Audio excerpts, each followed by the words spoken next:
Australian captain PAT Cummins ने पहला test match हारने के बाद जसप्रीत बुमराह को फुल टाइम क्रेडिट दिया and he said quote and quote I thought he bowled really well he is one of the best he is always going to be a challenge for us so we got to come up with ways to combat that.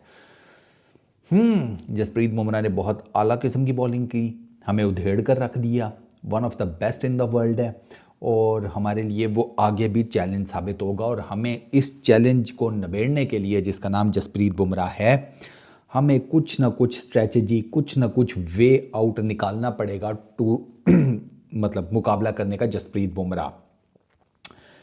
और particularly जो जसप्रीत बुमराह ने day 1 के ऊपर spell किया ना, वो as per comments अखीर था। He said कि जिस तरह से जसप्रीत बुमराह ने बॉलिंग की डे 1 पर्थ टेस्ट के, उसके बाद जिस तरह से बाकी इंडियन लाइनअप ने बॉलिंग की, वो इतनी ज़बरदस्त थी कि उसने ना हमारी पूरी टीम के लिए सिचुएशन ही बदल कर रख दी और हमारे साथ ना इन अ वे कि एक ट्रिक डे हो गई। हम बहुत ही ज़्यादा जिसे कहते हैं ट्रिकी सिचुएशन में आ गए कि उससे नेविगेट कैसे करें और वहीं पर जिसे कहते हैं कि टीम इंडिया ने हमारा मक्कू ठप दिया, ठीक है। और उसने वही सड़ के उसने उसी तरीके से बेहतरीन बॉलिंग किया जिस तरीके से वो हमेशा से बेहतरीन बॉलिंग करता आया है। बहुत ज़्यादा डिटेल में पैट कमिंस नहीं के बाय द वे कि उनकी टीम क्यों हारी, यही सेड के यार कुछ जगहों के ऊपर हम मार खा गए, हमने इंडिया को 150 के ऊपर आउट कर दिया, तो वहाँ पर जिसे कहते हैं इमीडिएटली एज हमारे पास आ गया, ठीक है ना।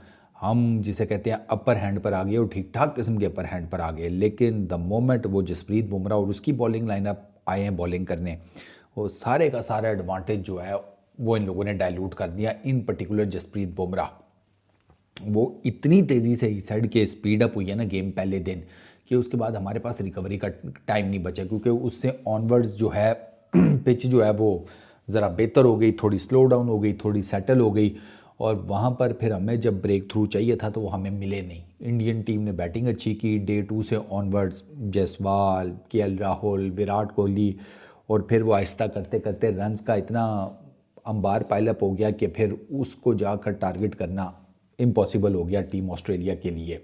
तो just not much went our way this game. तो इस गेम में कुछ बहुत ज़्यादा हमारे फेवर में नहीं किया।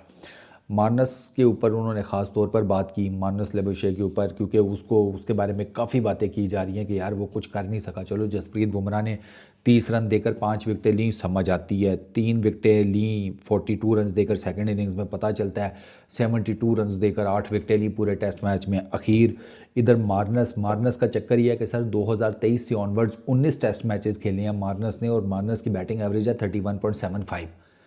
मार्नस के टोटल टेस्ट मैचेस हैं 50 हैं कि कुछ इस तरह, उसमें लास्ट जो 19 है उनका ये हाल है। और इसकी जो डिक्लाइन आया ना इसकी बैटिंग एवरेज में, वो आया 48.45 से नीचे। इसकी टेस्ट बैटिंग एवरेज 48.45 की थी, अब 31.75 पे खड़ा है पिछले जिसे कहते हैं 19 इनिंग्स में।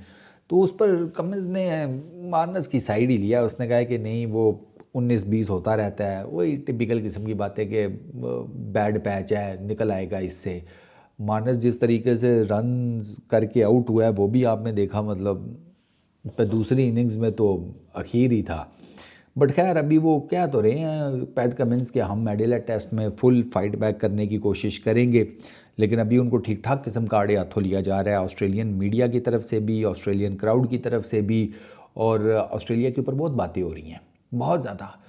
ये बीजीटी स्टार्ट होने से पहले जितनी बातें टीम इंडिया के ऊपर हो रही थी ना, उससे ज़्यादा बातें अब टीम ऑस्ट्रेलिया के ऊपर हो रही हैं कि तुम्हारे प्लेयर बूढ़े हैं, तुम्हारा प्लेइंग कम्बिनेशन ठीक नहीं है, तुम्हारे बैटर्स बॉलर्स की आपस में बनती नहीं है, और there are so many things going on. ये प्लेयर्स जितना मर्जी उसका इनकार कर लें, लेकिन इस टाइम टीम ऑस्ट्रेलिया ठीक ठाक किस्म के जिसे कहते हैं ना हॉट वाटर्स में है। तो अब देखना यह है कि एडिलेड टेस्ट में ये कमबैक कर पाते हैं, यानी एडिलेड टेस्ट में सिर्फ एक एडवांटेज है ऑस्ट्रेलिया के पास कि इनका आप यूँ कह लें कि पिंक बॉल से रिलेटेड थोड़ा सा ज़रा एक्सपीरियंस रिलेटिवली नया नया है। नया नया से मुराद ये है कि लास्ट पिंक टेस्ट जो है वो इन्होंने एज़ कंपेयर टू इंडिया वो जल्दी खेला हुआ है। इंडिया पिंक टेस्ट के ऊपर कुछ ज़्यादा बिलीव नहीं करती, बीसीसीआई पिंक टेस्ट के ऊपर या डे एंड नाइट टेस्ट के ऊपर कुछ ज़्यादा डजेंट वो कोई कह रहा पुर कराओ, लेकिन ऑस्ट्रेलिया में इस दफ़ा वो खेलेंगे एडिलेड में, तो पिंक टेस्ट के ऊपर, पिंक बॉल टेस्ट के ऊपर मैटर करता है, क्योंकि पिंक बॉल जो है ना वो आपको पता है ज़रा काफ़ी हिलती जुलती है आगे पीछे अंडर लाइट्स, तो उसमें मे बी ऑस्ट्रेलिया एक एज क्रिएट करे। लेकिन ये हम बात कर रहे हैं ऑस्ट्रेलिया की बॉलिंग लाइनअप की, वो एज क्रिएट करेगी। इधर भी तो इंडिया की बैटिंग लाइन बॉलिंग लाइनअप है, वही एज उन्होंने वापस पकड़ के अपनी टीम के साथ लगा दिया, फिर क्या करेंगे? क्योंकि ऐसा तो नहीं है कि इंडियन बॉलिंग लाइनअप को बॉलिंग नहीं करनी आती, या पिंक बॉल उनके लिए बड़ा नया होगा और उन्हें समझ नहीं आएगी कि इसको कंट्रोल कैसे करना है। तो एडवांटेज है, इतना ज़्यादा नहीं है ऑस्ट्रेलिया के पास। देखते हैं क्या बनता है। इस वीडियो में इतना ही। अपना बहुत ख्याल रखना, नेक्स्ट वीडियो में मुलाकात होगी। Peace out.